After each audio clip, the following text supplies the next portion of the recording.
Assalamualaikum warahmatullahi wabarakatuh. Alhamdulillah kita bertemu lagi. Untuk kali ini kita akan membahas tentang media pembelajaran Quran hadis. Dalam proses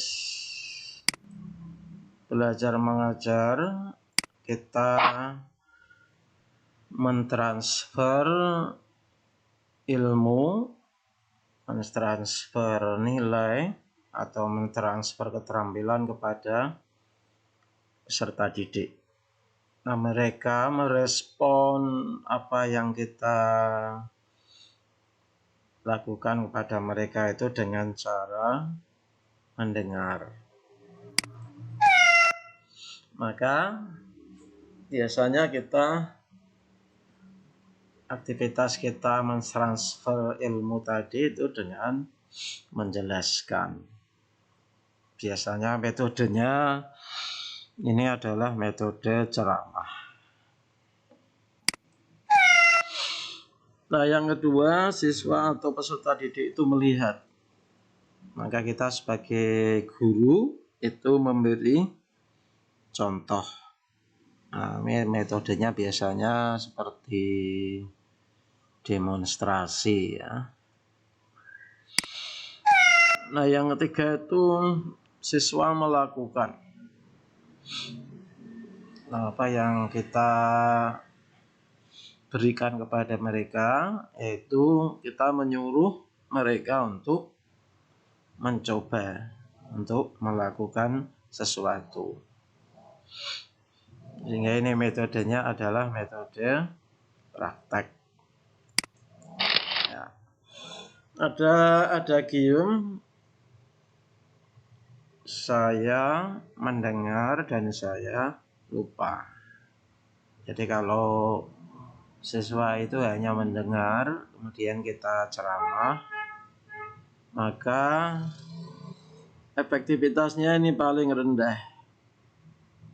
Jadi kalau orang hanya mendengar itu cepat lupa. Ya. Nah, yang kedua, I see and I remember. Saya melihat, maka saya ingat.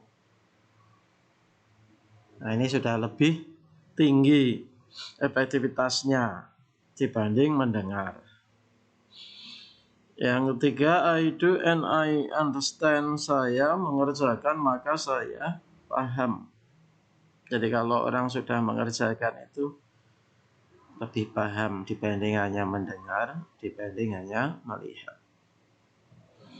Saya beri ilustrasi, misalnya Anda memberi gambaran bangunan Ka'bah dengan metode ceramah. Wahai para siswa, Ka'bah itu adalah benda segi empat, berada di tengah-tengah Masjidil Haram. Nah, ini siswa belum apa? Ya, belum paham. Bisa jadi benda segi empat. Ya, belum bisa membayangkan seperti apa. Kecuali kalau Anda menunjukkan foto Ka'bah. Ya, jadi mereka melihat foto Ka'bah atau mereka melihat video Ka'bah.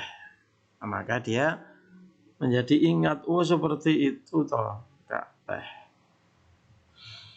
Apalagi kalau melihat secara langsung Ka'bahnya, maka dia akan tahu, oh Ka'bah itu seperti itu, hitam warnanya, ada kiswahnya. Di sebelah timurnya ada pintunya. Di sudutnya ada Hajar Aswad. Kemudian dekat dengan bangunan tersebut ada Maqam Ibrahim dan seterusnya. Ya. Ada juga peribahasa satu gambar itu mewakili 1000 kata. Anda melihat postingan teman Anda seorang kakek yang sedang berjualan di pinggir jalan. Maka itu gambar tersebut itu sudah mewakili 1000 kata. Ya, yang melihatnya itu mungkin punya penilaian yang macam-macam. Ya, nah, salah satunya penilaiannya betapa kakek tersebut meskipun masih tua, meskipun sudah tua, tetapi masih memiliki kinerja yang luar biasa. Jadi satu gambar itu banyak bicara, ya, mewakili berbagai kata, mewakili berbagai kalimat, mewakili berbagai persepsi. Dari segi efektivitasnya, oleh karena itu rabaan atau melakukan itu paling tinggi. Nah, tadi sudah menyaksikan langsung, ya, meraba Ka'bah, ya tentu itu lebih paham dibanding hanya melihat gambar. Oleh karena itu melihat itu ranking 2. Tapi masih lebih baik daripada ya mendengar. Baik. Nah, karena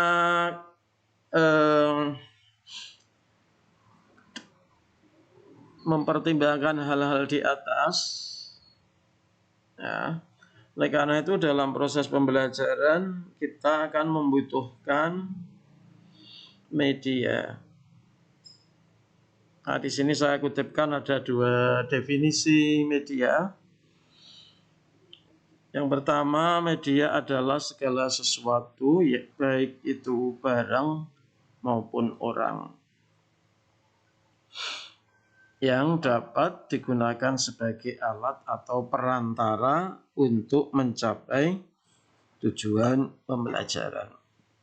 Jadi media itu apa saja, bisa barang, bisa orang.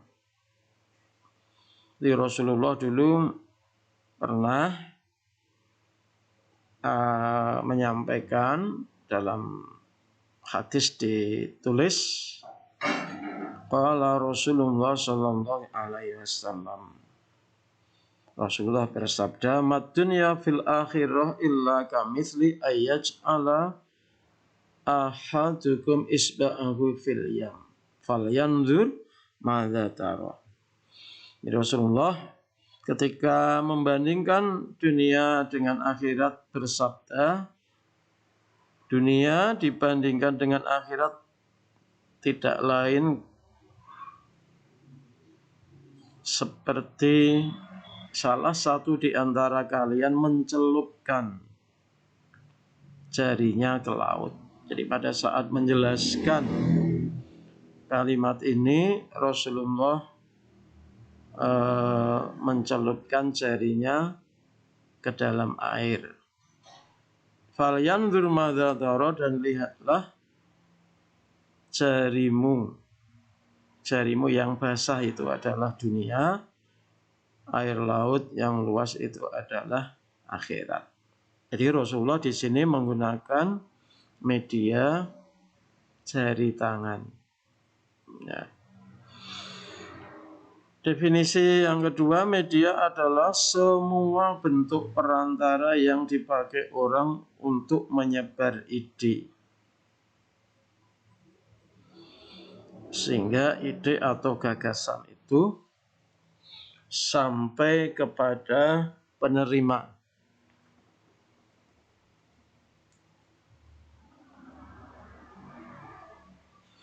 Nah, oleh karena itu sekarang kita dalam era modern ini kita mengenal adanya media sosial. Jadi media sosial itu adalah media atau sarana atau perantara yang dipakai orang untuk menyebar ide, menyebar gagasan, menyebar informasi. Ya, misalnya Anda berTikTok. Ya. Nah, TikTok itu bisa digunakan untuk menyebar ide. Berarti TikTok itu adalah media pembelajaran. Facebook, ya, Instagram, itu adalah media-media pembelajaran kontemporer. Jenis media pembelajaran yang pertama yaitu media cetak. Jadi kalau Anda mengajar, kemudian membagikan fotokopian bahan, itu media cetak. Nah, sekarang sudah mulai ditinggalkan. Kemudian audio, misalnya mengajar menggunakan speaker. Lalu slide suara, video.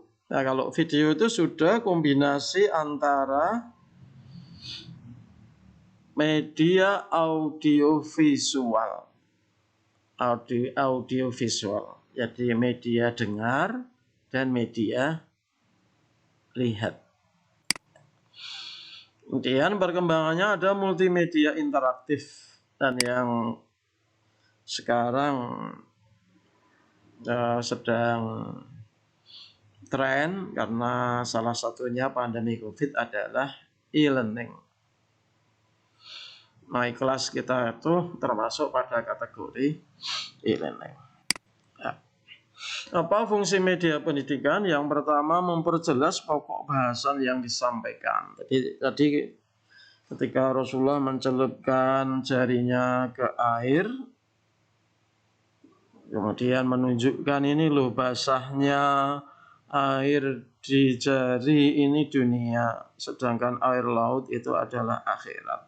Jadi di situ ingin memperjelas bahwa dunia ini betul-betul hanya kecil, betul-betul hanya sebentar.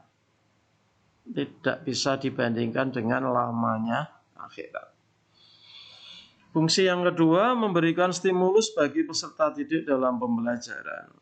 Jadi dengan media yang kita gunakan, siswa akan terstimulasi, akan terangsang. Ya, ketika mungkin melihat media pembelajaran yang kita gunakan. Atau ketika mereka menggunakan benda yang kita jadikan sebagai media pembelajaran. Mendorong peserta didik aktif belajar. Jadi misalnya kita mengajar Quran hadis, temanya kebetulan fikih, ya, mengkafani jenazah misalnya. Nah, kita menyiapkan media-media pembelajaran berupa benda, ya mereka otomatis akan teraktifkan karena melakukan praktek. Mengatasi persoalan ruang, tempat, dan waktu. Contohnya media sosial itu. Jadi saya di Jogja, Anda di Aceh tetap bisa mengikuti kuliah.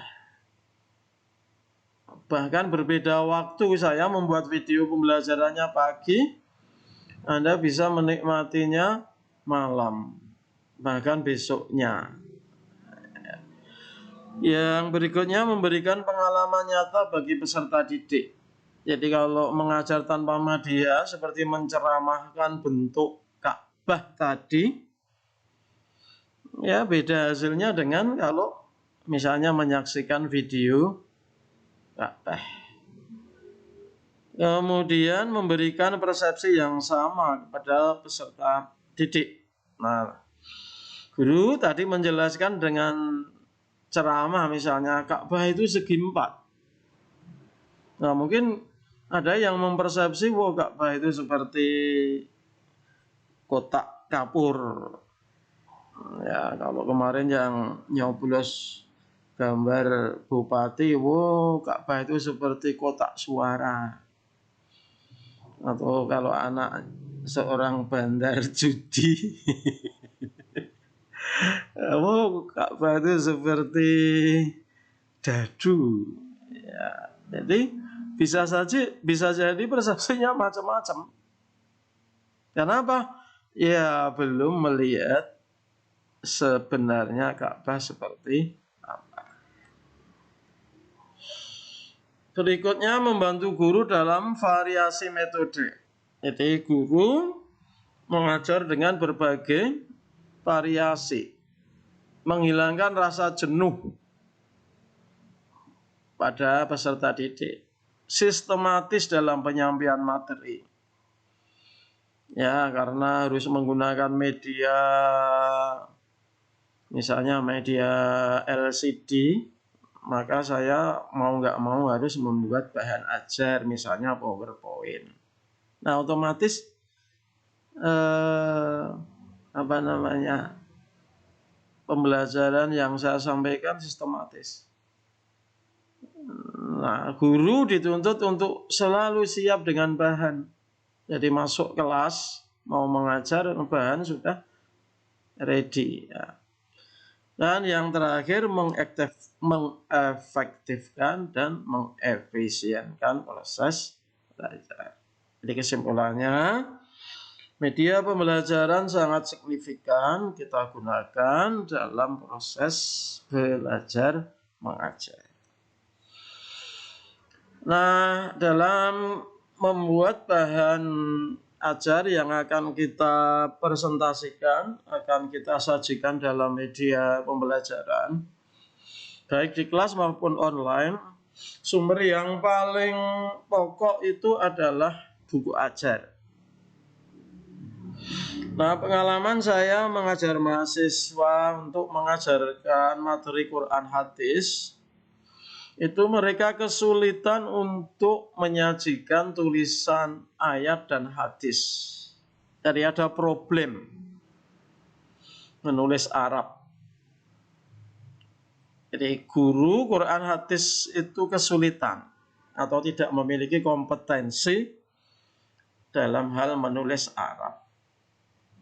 Ya, jadi maksudnya tidak memiliki kompetensi itu apa ya? Tulisannya jelek, ya tulisannya salah. Kalau di laptop dia tidak bisa mengetik huruf Arab, tidak bisa menyajikan hadis. Nah, saya beri kiat, ya, bukalah buku ajar dalam bentuk soft copy-nya, kemudian silahkan di screenshot, ya, direkam layarnya, misalnya seperti ini, misalnya, ya. Nah, ini apa namanya, hasil screenshot dari buku ajar. Anda ingin mengajar hadis ini kepada siswa, maka kalau Anda mengajar hadis, mau nggak mau harus mengutip hadisnya, tidak hanya artinya. Nah, silakan ini di cropping. Nah, cropping, proses cropping, ya, ini, ya, kemudian disimpan, ya. Nah, hasil croppingan ini Anda copy, ya, tinggal Anda pindah ke Word. Nah, tinggal Anda paste di sini, ya. Nah, coba Anda bayangkan kalau Anda mengetik Arab, apa sudah selesai mengetik hadis ini? Mungkin seharian nggak bisa Anda.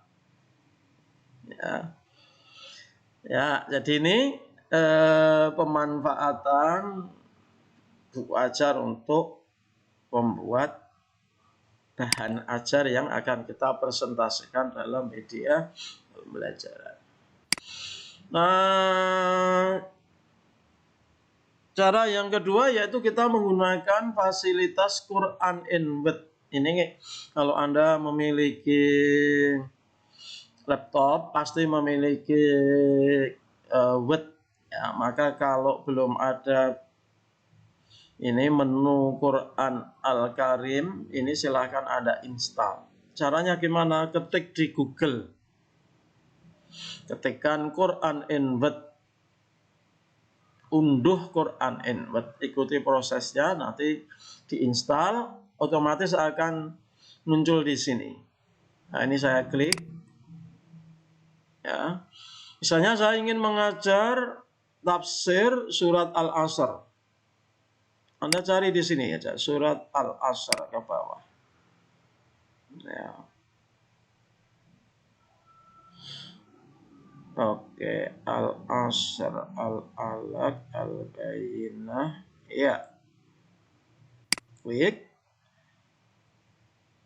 1 sampai 3 ayat. Ya. Kemudian ini yang mau kita tampilkan itu ayat Quran dan terjemahnya. Terjemahnya ini bahasa Indonesia. Ya, kemudian ini kita klik di sini. Ya. Nah, kalau ini apakah Anda akan melengkapinya dengan tafsir? Ya, misalnya. Nah, kalau Anda melengkapi dengan tafsir, nanti ini sudah ada tafsirnya. Nah, kalau ini sudah selesai, ya silahkan right klik ini, write to document. Ya, nah, ya jadi betapa mudahnya karena kita memiliki fasilitas ini. Jadi ini tinggal mana yang Anda butuhkan. Ini ayatnya, ini terjemahnya, ini tafsirnya. Ya. Ini terjemah ayat yang kedua, ini tafsir ayat yang kedua dan seterusnya. Ya.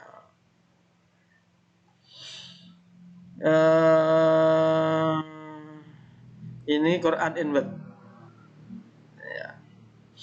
Nah, cara yang ketiga yaitu dengan mengambil dari internet.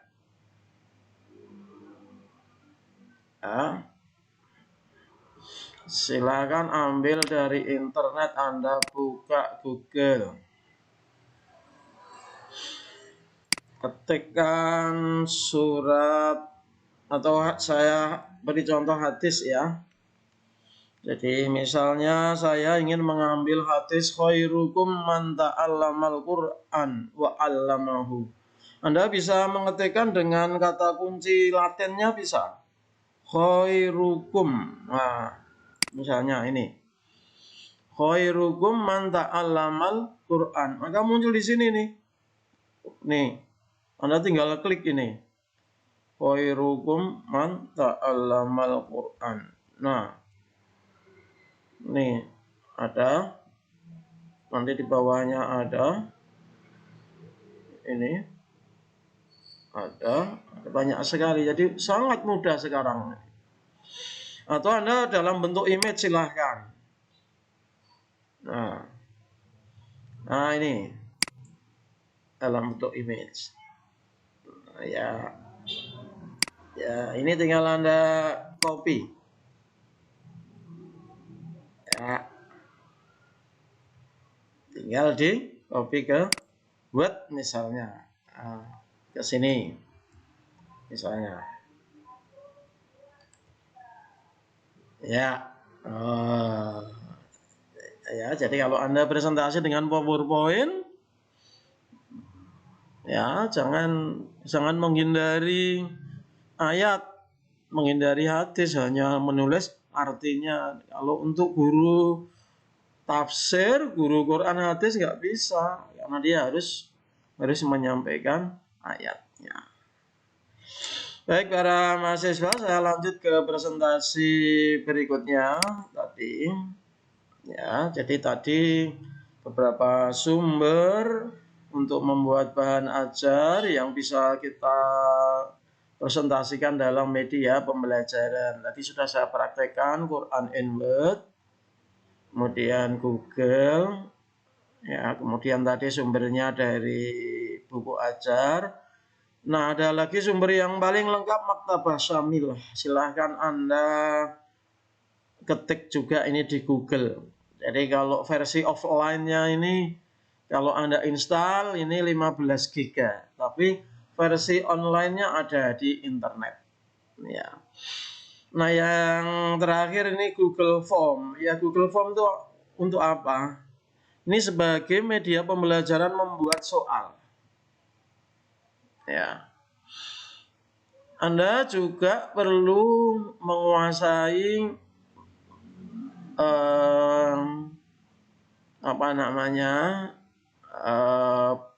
aplikasi perekam bahan ajar yang Anda akan presentasikan dalam media pembelajaran. Ya, terutama media pembelajaran online. Nah, misalnya ini Camtasia, kemudian Screencast-O-Matic, OBS Studio, Fastone Capture, kemudian ada KineMaster ya, dan seterusnya. Nah, kalau saya saat ini merekamnya ini dengan Fastone Capture. Ini yang paling sederhana.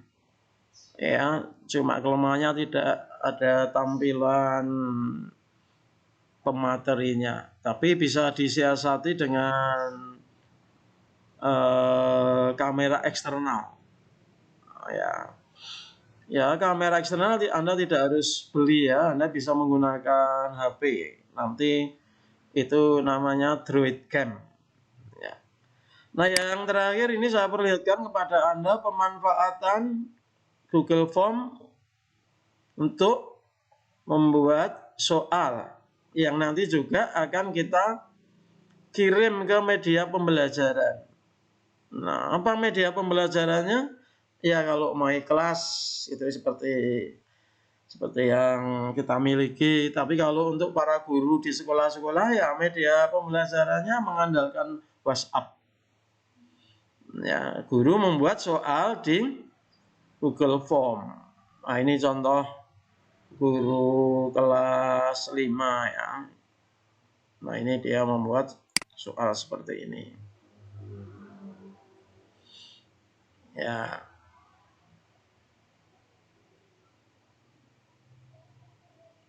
Ya, kita tunggu dulu prosesnya.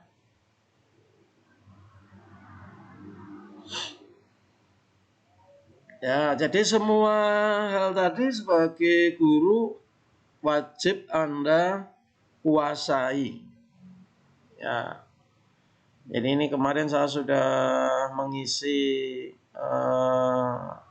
menjawab pertanyaannya ya, sehingga ini sudah lihat skor ya, kita lihat coba. Nah, ini tampilan pertamanya. Jadi ternyata jawaban saya itu dari 7 soal itu hanya benar 3 ini. Ya. Nah, ini ya. Nama, nanti ini nama Dion. Ya, tapi ini nama panggilannya, kalau nama aslinya ini Mardiono. Ya, kelas 5. Ini contoh guru yang belum bisa menampilkan ayatnya sehingga ditulis dalam tulisan tangan. Maaf, ditulis dalam tulisan dengan huruf Latin. Ya, coba kalau gurunya itu Anda, ini pasti sudah bisa membuat soal dengan huruf Arabnya. Nanti Anda menggunakan fasilitas picture ya dalam Google Form ya. Nah, ini wala yahuddu ala ta'amil. Coba. Nah, jangan malu-maluin ya. Jadi guru atau dosen agama nanti Anda harus canggih ya. Nah, saya kira demikian untuk review media pembelajaran Quran hadis. Semoga bermanfaat. Assalamualaikum warahmatullahi wabarakatuh.